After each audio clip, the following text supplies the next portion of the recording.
This one's pretty blatant. There it is. There's a light in the top half. You can see it just left side of the screen at the top. It's just pulsating, strobing, and just sort of floating off. Paul, comment on that? It just looks similar to what we've seen before, and I just have no explanation at this point. My only comment is that really shouldn't be there.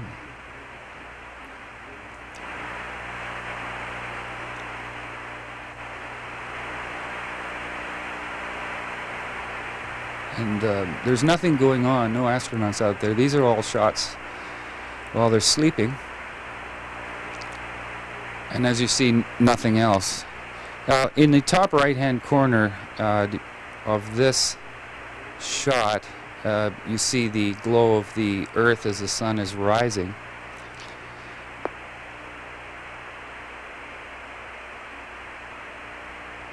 Now this is a shot of the very first orbit.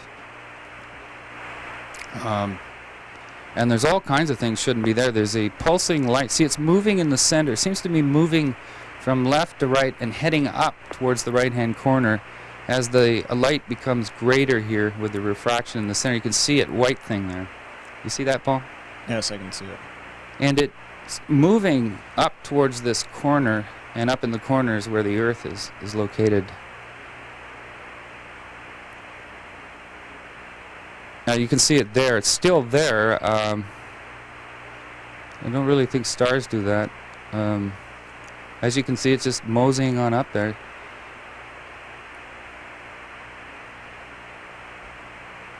There it is, pretty visible when the iris opens right up there. You can see it. It's still there. Endeavour Houston, after you configure for vernier control, you got to go to use them. And it's still there. It's actually going over the atmospheric part now, and it's heading up past there. Now it's right over the Earth and still heading up there. It's definitely not a star. Yeah, you can see it passing in front of the planet. Roger. Houston, copy. Config for vernier control, and then we have a go. Okay, there's a projectile, or let's see now, there's all kinds of things going on if you really look here. There's some sort of projectile shooting right up in the center.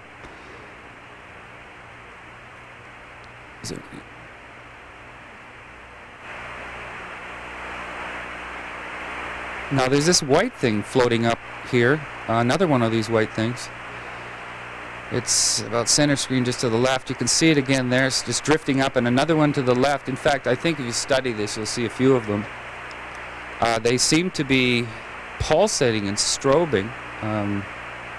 Some of them are moving quite slowly, and some are moving quite quickly. There seems to be a lot of activity. They don't seem to be moving in unison at all. In fact, they seem to be going in different directions. There's one to the left here by this aerial that when the iris opens, there's some sort of a projectile just to the right of it. If you are recording this at home, play this back a few times, you'll begin to see what we're talking about. This thing on the left still is making its way up the screen. Yeah, they're moving in different directions and at different speeds at the same time. Now one of them, see up here in the center, still moseying up there. It's way up over the Earth. They're definitely closer. Endeavour Houston, we're 2 minutes away from a handover to the East Tidris. Now this, you can see next to this white long aerial. Roger.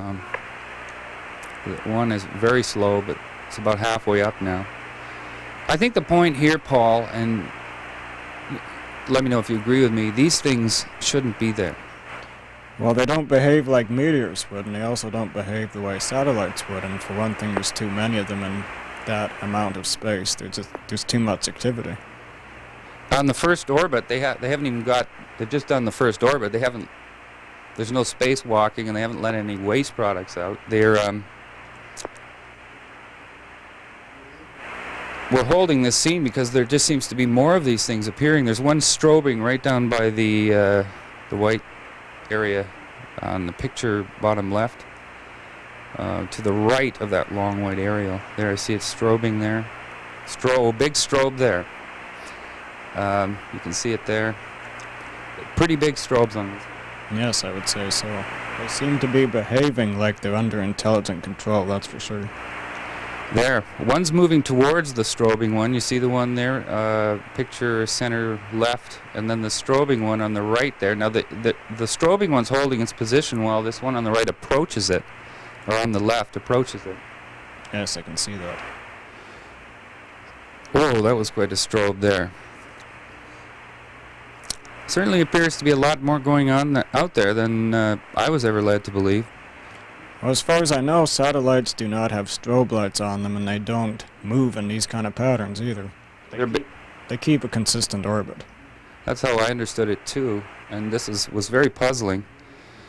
See, that thing is still strobing big time. These are not stars because it's not the low light camera. This is the Earth, a lot of light. Iris closed down. That thing, you'd say that would be closer, wouldn't it, obviously, than the Earth? Oh yes, it would be, and like you said, there's too much light. You can't see any stars in the background when the lighting conditions are like this. And another thing, stars do not strobe like this when there's no atmosphere. I was kind of wondering why they would throw a camera like this up and just leave it on. Well, who knows, maybe they want us to see this. Well, we saw it, and as you see, this thing is still heading up towards the glow of the Earth. It's about dead center. It's visible. It's pretty obvious there.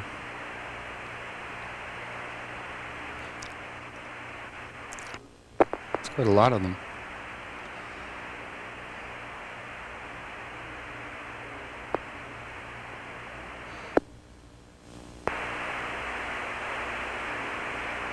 What I was wondering, Paul, is, nobody ever mentions what these are.